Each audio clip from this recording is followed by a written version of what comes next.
¿Qué iglesia queremos? El proyecto popular de iglesia. Leonardo Boff. El catolicismo romano forma un cuerpo altamente jerarquizado, transnacionalizado y de pesada rigidez institucional. Se compone de clérigos, que tienen el poder de decisión, de laicos, que participan de la vida eclesial bajo la orientación de los clérigos, y de religiosos que se dedican a la búsqueda explícita de la santidad al servicio de Dios y del mundo, y pueden ser clérigos o laicos. La teología oficial enseña que la división existente es de derecho divino y que, por eso, es intocable e inmutable. Por su poca flexibilidad, esta división eclesial del trabajo religioso ha causado a lo largo de la historia muchas tensiones y divisiones. Está siendo cuestionada, día a día, por la Iglesia Red de Comunidades de Base, que configura una alternativa de organización y de poder en la Iglesia, un verdadero proyecto popular de Iglesia. ¿Puede y debe ser alterada la estructura de la Iglesia o debemos contar con ella por los siglos venideros hasta el juicio final? Los intentos de transformación institucional estarán condenadas al fracaso, a la persecución, a la excomunión y a la ruptura de la unidad. Tal como ha sucedido a lo largo de la historia, nuestras reflexiones están llenas de optimismo. La Iglesia de los pobres, la Iglesia de la base, la Iglesia Red de Comunidades de Base, la Iglesia de la Liberación, nombres distintos para una misma realidad, representa una alternativa posible de organización, de ejercicio y de participación del poder sagrado, capaz de mantener toda la riqueza de la tradición, de preservar la unidad y de reimplantar la Iglesia en el marco de un proyecto popular, participativo y democrático. Tiene condiciones para afirmarse, a pesar de las desmoralizaciones y de las persecuciones que padece, hechas por los propios hermanos y hermanas de fe. Representa un futuro nuevo para la fe cristiana en este nuevo milenio, planetario y ecuménico, de una comunidad fraternal a una sociedad jerarquizada. Inicialmente el cristianismo fue un movimiento ligado a la práctica mesiánica de Jesús, de los apóstoles y de la comunidad primitiva, hasta el siglo IV, de carácter comunional, comunitario y fraternal. Los elementos de organización existentes no prevalecían sobre las relaciones comunitarias, que mantenían la franca hegemonía en el consenso y en la dirección de las iglesias locales. Con el edicto de Teodosio el Grande, del 27 de febrero del año 380, la fe cristiana, según el sentido estricto de la ortodoxia del Concilio de Nicea, 325, se impuso obligatoriamente a todos los habitantes de Imperio Romano. Comenzó entonces el desmantelamiento sistemático oficial, con dificultades y nunca completamente, de la religión política romana. Los emperadores Honorio y Teodosio II imponen en el año 423 la abolición y hasta pena de muerte a los que participen de los sacrificios paganos. En el año 529, el Código Civil del emperador Justiniano liquida oficialmente el paganismo, haciendo que las prescripciones bíblicas y eclesiásticas sean también reglas estatales. Aumenta la entrada masiva de personas al cristianismo, no como fruto de un proceso de conversión, sino por imposición y coerción estatal. Surge así un cristianismo marcado por el miedo. La imposición ligada a penas, ya sean políticas, exclusión y pena capital, o teológicas, condenación al infierno, provoca como contrapartida el miedo y la sumisión. Desde entonces, el miedo marcará la pedagogía misionera de la Iglesia, como claramente se puede constatar en los diferentes catecismos de la primera evangelización-imposición de América Latina. La fe deja de ser semilla para transformarse en trasplante forzado de un árbol crecido en suelo europeo. Los cristianos, que eran solamente la cuarta parte del imperio, asumen la dirección ideológica. Para cumplir esta función cultural, la Iglesia tuvo que constituir sus cuadros, instaurar un cuerpo de peritos, formados en la cultura filosófica dominante, jurídica y organizativa de la época, el clero. Sus miembros se imponen como intelectuales orgánicos de los intereses eclesiales, articulados con los intereses del orden imperial. El cristianismo se transformó de perseguido en perseguidor. En esta función, como ya observó Gramsci en su Ordigne Nuovo, el cristianismo es el prototipo de una revolución total. Consigue cubrir todos los campos, abarcando a todos, desde los recién nacidos a los moribundos, expresándose en la filosofía, en el derecho, en las artes, en la teología y en la cotidianidad de la vida de la gente. Y lo hará mediante la alianza de la Iglesia con los poderes dominantes del Estado, emperador, de la sociedad, nobles y poderosos, y de la intelectualidad, escuelas.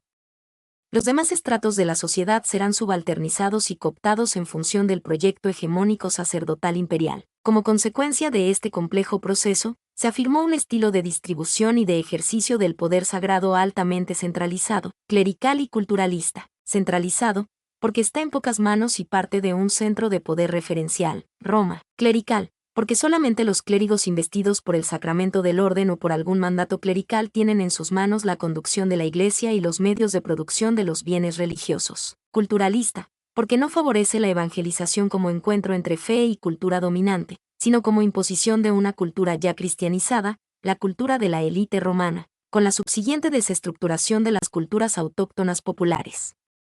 No sin razón la Iglesia se denomina romano-católica, siendo entendida la romanidad como una característica de identificación. Con Gregorio VII y su Dictatus Papae, una lista con 25 proposiciones del año 1075, que bien traducido significa la dictadura del Papa, se consolida una eclesiología juridicista fundada en la institución papal.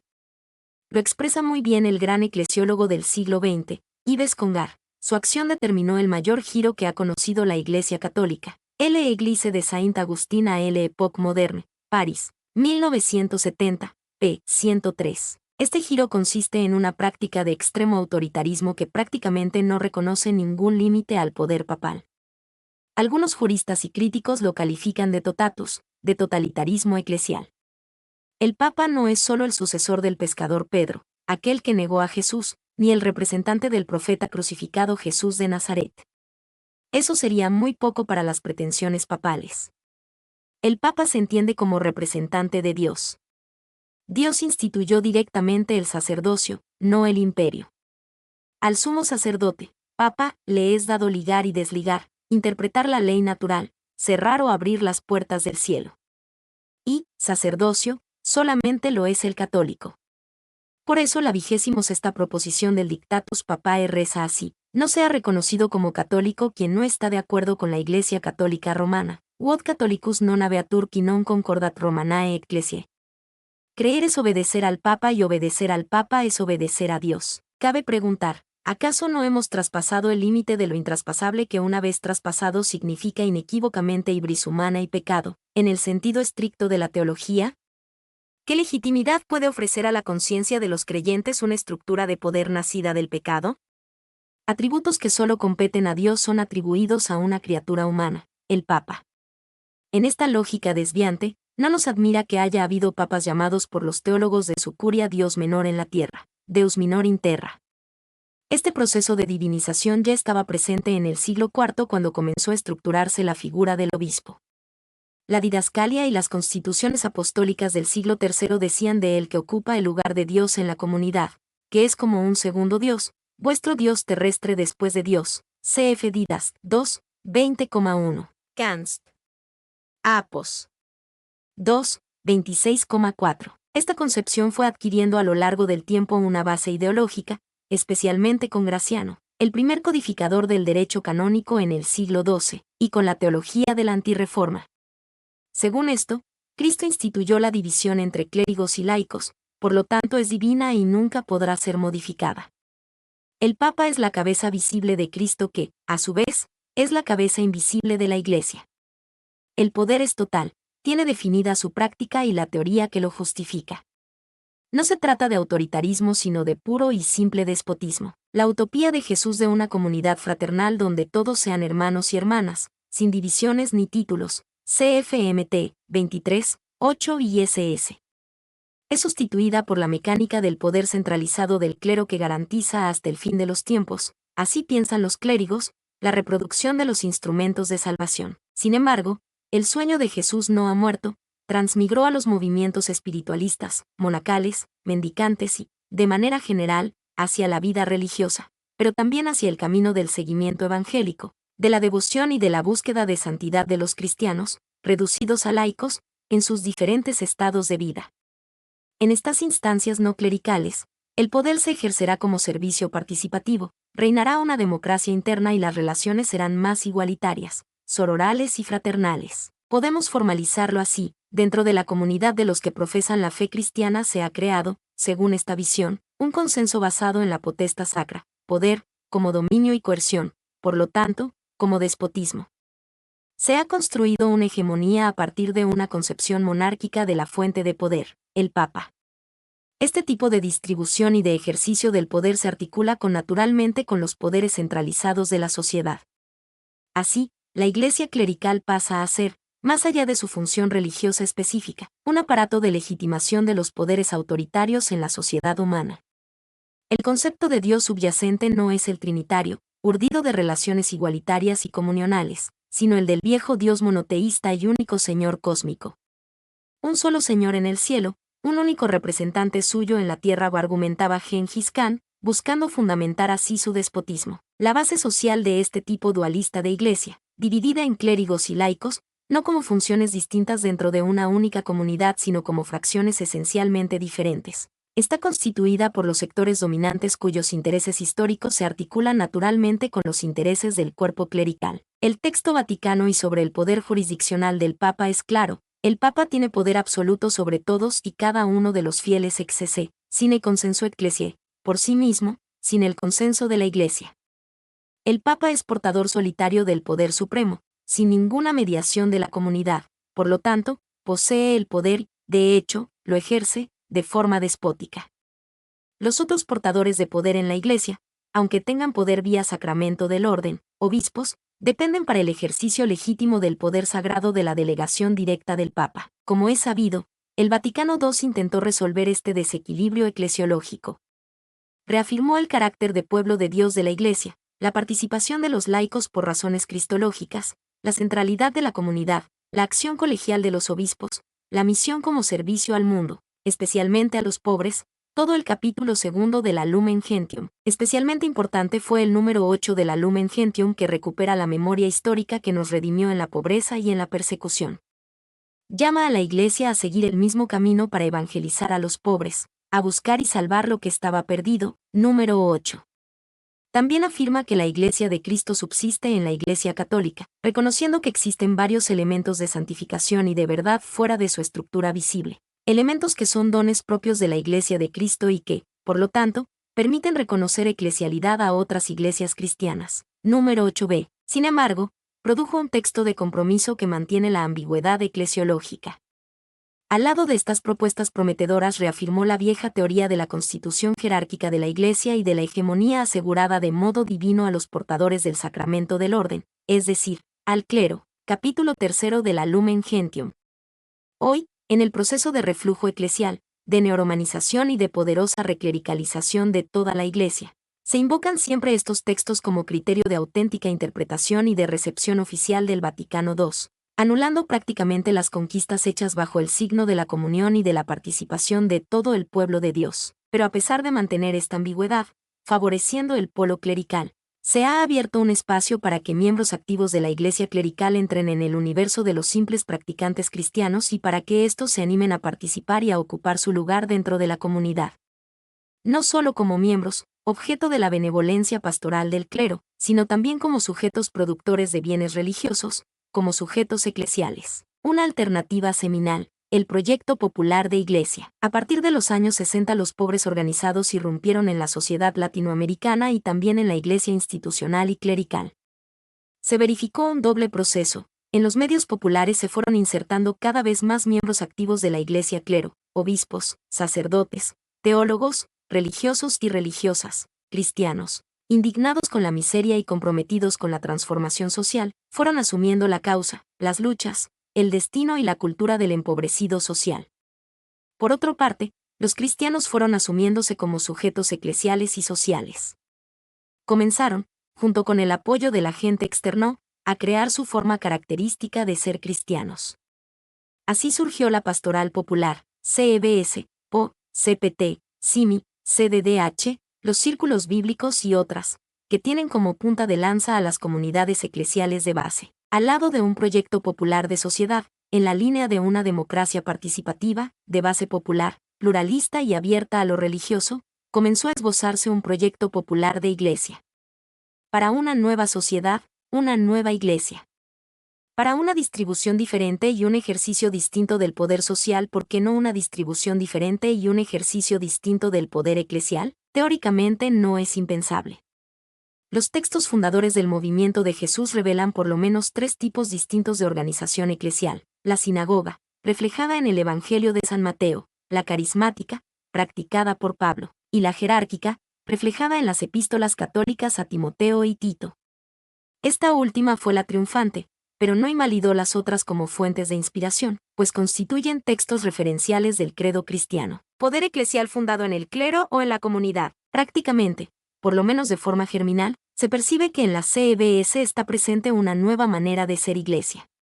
En la página siguiente vemos un cuadro comparativo de la estructura fundamental del modelo de iglesia basado en el clero y del basado en la comunidad eclesial de base. C.F. Wagner López Sánchez, CEBS. Abancos y obstáculos dentro de Projeto Popular de Igreja. Tesis de licenciatura en la PUC/Diagonal Sao Paulo, 1989, p. 115-6. En este esquema vemos que, efectivamente, está irrumpiendo otro ejercicio de poder religioso.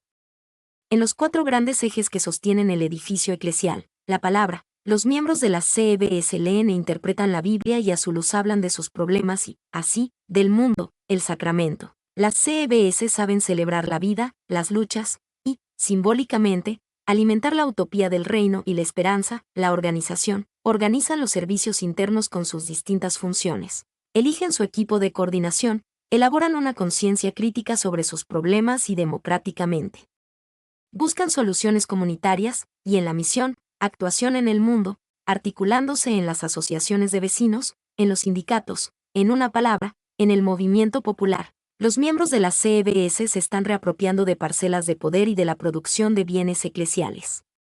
Los análisis sociológicos hechos hasta el presente constatan de manera unánime este avance. Pero al mismo tiempo llaman la atención hacia el carácter todavía dependiente del agente externo, obispo, sacerdote, religiosa, al lado de resquicios autoritarios y miméticos de la estructura anterior de iglesia clerical, internalizada por los creyentes durante siglos de modelo hegemónico. De cualquier forma, germinalmente, existe, en la práctica y también en la teoría, la reflexión teológica que justifica esa práctica, una alternativa de poder eclesial.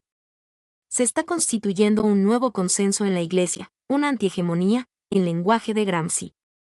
Es un fenómeno histórico de primera magnitud, pues hace siglos que no ocurría semejante oportunidad histórica. Desde el siglo XI con los movimientos pauperistas y en el XVI con la Reforma Protestante. Aspecto, parroquia, CEBS, núcleo central de poder, el sacerdote, la comunidad, estructura de poder, comisión de administración, indicada por el sacerdote, comisión parroquial de comunidad con funciones consultivas, consejo de área, formado por un miembro de cada consejo de comunidad con funciones deliberativas. Consejo de comunidad, elegido cada 2 años, con funciones deliberativas. Agente religioso externo, el sacerdote, en algunas parroquias puede ser ayudado por hermanas. Equipo de pastoral, o su equivalente, formado por el sacerdote, hermanos y hermanas. Relación agente de pastoral y pueblo. Laicos dependientes y sometidos al sacerdote. Autonomía, relativa, de los laicos con relación a los agentes. Papel del agente externo. En el caso del sacerdote, producir bienes religiosos externos, sacramentos. Control de las actividades parroquiales. El agente tiene el papel fundamental de acompañar y suscitar la caminada de las comunidades. En el caso del sacerdote, la producción de bienes religiosos se hace con menos periodicidad. Papel del agente interno. Seguir las orientaciones dadas por el sacerdote. Muchas veces es él quien escoge los dirigentes de asociaciones, movimientos, pastorales, etc. Coordinar las comunidades, siguiendo las decisiones tomadas en reunión. Producción de bienes religiosos. El sacerdote exclusivamente. El sacerdote, que sigue teniendo la mayor parte de la producción de bienes religiosos, y el laico en las celebraciones de los domingos y otras actividades religiosas. Papel del laico. Objeto de la acción de la Iglesia. Catolicismo clerical. Sujeto de la acción de la Iglesia en comunión con los agentes. Catolicismo laico. Organización de la pastoral. Estructura compleja, con el sacerdote y diversos movimientos y asociaciones religiosas. Sobrevaloración de los sacramentos. Estructura simple, catequesis, minijóvenes y pastoral obrera a nivel de área, teniendo al agente pastoral como asesor de la comunidad. Dinámica interna. Dinámica vertical en la que prevalecen relaciones formales y distantes. Dinámica horizontal en la que prevalecen relaciones informales de proximidad y cooperación. Relación iglesia-barrio. Generalmente la parroquia no está insertada en las luchas del barrio. Los miembros de la CEBS generalmente están insertados en los movimientos populares, muchos de ellos suscitados por las comunidades. La iglesia clerical ha sobrevivido a las alternativas que se le oponían o cooptando a los miembros portadores del nuevo poder, insertándolos de este modo en su modelo, el caso típico del movimiento franciscano, o expulsándolos mediante la excomunión o la guerra religiosa, contra los valdenses, cátaros, albigenses y reformistas. Así como del judaísmo bíblico surgió la Iglesia, cf. Rom 11, 11-24, de manera parecida de la Iglesia Sociedad surge ahora la Iglesia Comunidad. La vieja cepa tiene todavía savia suficiente para hacer brotar una nueva rama, portadora de una nueva esperanza. La Sara estéril tiene derecho, como dice la Biblia, a sonreír porque puede concebir a pesar de su edad. Cf. Gen 18,12-15. El fenómeno de la CBS es de extrema relevancia en términos de viabilidad histórica de una alternativa al poder eclesial vigente. Por dos razones. En primer lugar, porque dentro de la Iglesia clerical existen sectores que aceptan la aparición del fenómeno de la CBS apoyándolas y sintiéndose parte de la formación de un proyecto popular de Iglesia. Hay distintos niveles de aceptación y van desde cardenales a laicos notables, es decir, personas y sectores que ostentan los criterios de legitimidad oficial, cardenales, obispos, conferencias episcopales, teólogos, comprometen su poder al reconocer el carácter de Iglesia a las comunidades eclesiales. Ellas son la verdadera Iglesia en la base, y no solo grupos con elementos eclesiales, dentro de la cultura popular y en el universo de los oprimidos y marginados. Este argumento es fuerte, pero el solo no es decisivo pues la Iglesia no se basta a sí misma. Este fenómeno intraeclesial puede provocar una ruptura, un cisma o un paralelismo de modelos. De ahí la importancia del segundo punto, la articulación de la CBS con el movimiento popular. La base social de la Iglesia Comunidad es la misma que la del movimiento social. Los pobres en masa, conflictivos, son los que componen ambos fenómenos. Su mayor fuerza no reside solo en la CBS sino en su capacidad de articulación con otras fuerzas populares. Dentro de la comunidad, los creyentes quieren vivir una comunidad fraternal, en el sentido de Amda Weber, y, dentro de los movimientos, quieren ayudar a construir una democracia de base, pero participativa y respetuosa de las diferencias, asociada a una búsqueda creciente de igualdad. Hay una connaturalidad de perspectivas, de sueño y de utopía, manteniendo siempre el alcance distintivo del ideal religioso que implica la resurrección de la carne y la vida eterna, cosa que ningún proceso social puede prometer. Por eso hablamos de connaturalidad y no de identificación. Pero se trata de un único movimiento de transformación que comienza en la historia y va infinitamente más lejos. Este modelo de iglesia se articula con las clases subalternas. Sus intereses objetivos van en la línea de la liberación, como también desean las CBS. Entonces, el proyecto eclesial liberador se acopla con la liberación económica, política y cultural como expresión del nuevo sujeto histórico, los pobres y oprimidos organizados. Está en curso la construcción de un nuevo proyecto eclesial, hecho por la CBS y sus aliados de la Iglesia clerical y por las articulaciones que mantienen con el movimiento popular de cuño libertario. El consenso se da en torno a esta convicción. En el centro de la acción de la Iglesia deben estar los oprimidos y marginados como fenómeno colectivo en términos de clases dominadas, razas humilladas, culturas despreciadas, sectores subalternizados, como las mujeres o grupos discriminados, como los enfermos de mal de Hansen o de SIDA, entre otros o no como efecto de la acción de clérigos que optaron por ellos, o de la generosidad benéfica, pero nada participativa, de la estructura clerical, sino como sujetos de construcción de una manera popular de ser iglesia y sujetos de transformación de relaciones sociales. Tendencialmente las CBS están adquiriendo autonomía ideológica, o sea, están elaborando una concepción teológica consistente y autónoma de la Iglesia, de su relación con el sueño de Jesús, el reino, de su función liberadora de los oprimidos y marginados, y a partir de ellos abierta a todos y a las distintas culturas. Esto es fruto de la lectura de la Biblia, de la apropiación de la reflexión teológica a partir de la práctica en la comunidad eclesial y en los movimientos sociales, de la espiritualidad de compromiso y de liberación que se está gestando. Pero esto solo es tendencial. Existen contradicciones, espíritu de repetición del discurso de la gente, socialización mal elaborada del nuevo modo de ser iglesia como red de comunidades, pero es innegable que indica algo nuevo. Es frágil, pero tiene la fuerza de las raíces finísimas que extraen la savia profunda que alimenta el majestuoso castaño del Amazonas. Las CBS están grávidas de promesa y de esperanza de que una alternativa de poder eclesial no es imposible. En este nuevo modo de ser iglesia, no se trata de negar la figura del obispo, del sacerdote, del religioso o de la religiosa. Se trata de superar el modelo de ejercicio de esas funciones a través del cambio de lugar social, de lugar hegemónico a lugar subalterno, para construir una nueva hegemonía. e inaugurar un nuevo estilo de agente eclesial, dentro de la comunidad, y no por encima de ella, que se sienta parte de un todo y no parte ante todos. Ante este reto de consolidar la autonomía, se revela importante la presencia de los intelectuales orgánicos. En primer lugar, los internos y los producidos por la propia comunidad. Después, los externos, que engrosan el proyecto popular de Iglesia.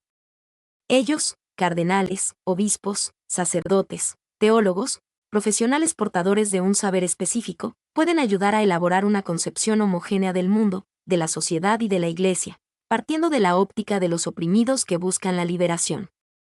Sin su colaboración y su complicidad, la alternativa popular corre el riesgo de ser deslegitimada, exorcizada y destruida. O será sencillamente cooptada y, en tal caso, aportaría innegablemente valiosas reformas a la Iglesia clerical, pero manteniendo la estructura de poder clerical, elitista, discrecionaria y culturalista. Se abortaría así una oportunidad histórica única, estrategias y tácticas a usar en la resistencia y en el avance del proyecto popular de Iglesia. El proyecto popular de Iglesia está hoy amenazado por la Iglesia clerical. Esta, hábilmente, ha entendido el peligro que significa para el ejercicio tradicional del poder el nuevo consenso eclesial basado no en el clero, sociedad jerarquizada, sino en la comunidad fraternal. No es necesario enumerar las distintas estrategias de la curia romana para desestabilizar la Iglesia de base y para reforzar el eje clerical. Sus estrategas lo hacen con una buena voluntad inagotable. Están seguros de cumplir una misión divina. Se sienten defensores del pueblo fiel indefenso porque lo consideran incapaz de elaborar reflexivamente su propia fe y de dar razones de su esperanza. Destruir la otra alternativa por la desmoralización simbólica, por el ataque a sus agentes, por la deslegitimación de su teología, por el castigo ejemplar de algunas de sus figuras es, para la Iglesia clerical, virtud del verdadero apóstol y del buen pastor. Y usurpan para sí el título de nuevo Crisóstomo, Agustín redivivo. Con razón decía Pascal, nunca se hace tan bien el mal como cuando se hace con buena voluntad. Por causa de este error Jesús fue crucificado, todos los profetas anteriores a él fueron masacrados y, hoy, esa lógica perversa continúa. La Iglesia clerical está haciendo muchas víctimas y provocando un sufrimiento injusto. Centralizada en sí misma y en su propio poder es una expresión de lo que Pablo llama la carne. La carne trae la muerte, Rom. 8,6, Gal. 6,8. La carne no entiende las cosas del espíritu, Rom. 8,5. Las CBS significan la Iglesia que nace de la fe del pueblo por el Espíritu de Dios y no por el poder de dominación ni por imposición imperial o clerical. Para entender ese evento del Espíritu, la Iglesia clerical necesita ser espiritual. Pero solamente lo será a condición de dejar de ser clerical, para ser comunional, participativa y pericorética, interretrorelacionada, como el misterio de la Trinidad Santa, prototipo último de convivencia en la diferencia y la unidad. La estrategia principal de la curia romana será la de cooptar las CBS dentro del marco de la Iglesia clerical mediante un proceso de parroquialización de las CBS, subordinándolas al párroco, único portador del poder y de los criterios de eclesialidad. De esa forma dejarán de ser alternativas al poder vigente. Así como para los estratos modernos de la sociedad existen los movimientos laicos o muchos de ellos transnacionalizados como el Opus Dei, Focolari, Comunión y Liberación. Para los estratos premodernos y pobres existen las CBS y las pastorales sociales de la Iglesia gran institución. La curia romana difícilmente condenaría a las CBS porque eso implicaría herir su propio cuerpo en la medida en que alcanzase a cardenales y obispos. Estos son como cañones, pueden producir grandes estragos. Pueden producir una jerarquía paralela y diferente, por eso deben ser respetados, conservados, cooptados o aislados. El camino no será provocar un cisma, sino garantizar el carácter dependiente y asociado del catolicismo latinoamericano. La Iglesia latinoamericana deberá seguir siendo una iglesia espejo. Nunca, en la perspectiva clerical, será una iglesia fuente con el rostro de las razas y culturas que aquí despuntan y crecen. Frente a esta estrategia, debemos saber actuar políticamente. En la perspectiva del espíritu de las bienaventuranzas y en el horizonte de una espiritualidad pascual que aprende de las crisis y se fortalece en las persecuciones. En primer lugar, es importante seguir penetrando en el continente de los pobres y permitir que ellos construyan el proyecto popular de Iglesia. A partir de esta inserción, Explotar todo lo que en el derecho canónico actual se abre a la participación de los laicos y de los presbíteros en la formulación de la pastoral. Crecer, por tanto, hacia adentro. En segundo lugar, es necesario fortalecer los aliados, haciendo que cada vez más intelectuales orgánicos se incorporen a la Iglesia de base. Crecer, por lo tanto, hacia los lados. En tercer lugar, es urgente garantizar que cada vez más obispos y sectores de la Iglesia clerical se conviertan a la causa evangélica de los pobres y oprimidos. Recordemos el número 8 de la Lumen Gentium. Estos son aliados contradictorios porque viven una complicidad dolorosa, pero son imprescindibles en el proceso de legitimación y consolidación de un nuevo modo de ser Iglesia. Crecer, por lo tanto, hacia arriba. En cuarto lugar, hay que garantizar siempre la articulación de la Iglesia de la base con otras iglesias. El ecumenismo enriquece la perspectiva evangélica y protege contra las embestidas de la gran institución clerical. En cuanto a las celebraciones eucarísticas, la articulación con otras iglesias que también poseen celebraciones de la Cena del Señor se muestra liberadora. Los católicos participan de la celebración. ¿Quién podrá negar que ahí no está el Señor sacramentalmente? En quinto lugar, es imperioso mantener una viva articulación con el movimiento social libertario. Es importante arrebatar el Evangelio como inspiración para la insurrección y la liberación del viejo y perverso orden que tantas iniquidades ha perpetrado en la historia y que ha sabido cooptar para sí el poder de la Iglesia, como aparato para legitimar sus ideales e intereses. Los sueños de liberación no son monopolio de las izquierdas indiferentes, agnósticas o ateas. Es un imperativo de la memoria peligrosa y provocadora de Jesús y de sus discípulos. En la CBS late la fuerza iracunda y tierna de la utopía del profeta de Nazaret, que era el Hijo de Dios encarnado en nuestra miseria. La inclusión social en el proyecto popular de Iglesia dará fuerza al nuevo consenso eclesial. En sexto lugar, es decisivo no caer en la tentación de institucionalizar las CBS como subdivisiones de las parroquias. Las CBS no son un movimiento de la Iglesia sino toda la Iglesia en movimiento. En caso contrario, quedarían configuradas en el marco canónico tradicional y perderían su originalidad. Ellas deben continuar como dinámica que penetra todo el tejido eclesial. No son solo una nueva configuración de poder y de otra manera de ser Iglesia, también constituyen un espíritu comunional y participativo que atraviesa todos los espacios eclesiales y sociales. En séptimo lugar, debemos ser realistas. La Iglesia-sociedad es muy fuerte. Ella atiende, por su organización, a los cristianos que buscan la salvación individual sin preocuparse con la comunidad ni responsabilizarse por la naturaleza o por el futuro de la tierra. Es funcional para el sistema liberal de acumulación privada. Este tipo de iglesia ha creado su justificación dogmática, canónica y litúrgica. Debemos partir del presupuesto de que podrá durar muchos siglos y llegar, quién sabe, hasta el juicio final. Pero esto no debe desanimarnos. A su lado, junto a ella, pero sin romper con ella, surge una iglesia-comunidad que atiende, con otro espíritu, las necesidades religiosas de las personas, especialmente de aquellas que guardan una referencia explícita con la utopía de Jesús y de los apóstoles. Este modelo de iglesia es, a su vez, funcional para una sociedad democrática, participativa y de línea popular. Es importante que la teología y los cristianos legitimen teológicamente este nuevo modo de ser comunional de iglesia y lo justifiquen delante del otro modo de ser societario de iglesia. Hay que impedir que la persecución que el modelo societario organiza contra el modelo comunitario sea demoledora y llegue a deslegitimar e imposibilitar su viabilidad histórica. Finalmente, es importante vivir una perspectiva espiritual. El espíritu habita el mundo y está presente en todos los procesos de cambio que apuntan a lo nuevo. Ese espíritu sopla hoy a partir de la basura humana. En esa flaqueza revela su fuerza histórica, como en la elocuente imagen del profeta Ezequiel de los huesos que se revisten de carne nueva y hacen revivir al pueblo postrado, es 37, 1-14. Si a pesar de todo este esfuerzo el proyecto popular de iglesia fracasara, no será por falta de compromiso de cristianos lúcidos y osados. El sueño de Jesús seguirá siendo un sueño. Soñado por el individuo y por una iglesia clerical que ofrece la salvación individual, se transformará en una frustración histórica. Soñado juntos, reunidos en Minga, como cantan las CBS, será una gran liberación. El sueño de Jesús no puede seguir siendo un sueño. Debe hacerse fuerza histórica para los que necesitan la liberación y se organizan para traducirla en prácticas productoras de vida. Mi nombre es Demim, soy tu asistente personal. Mi sitio en internet es demim.org. .es.tl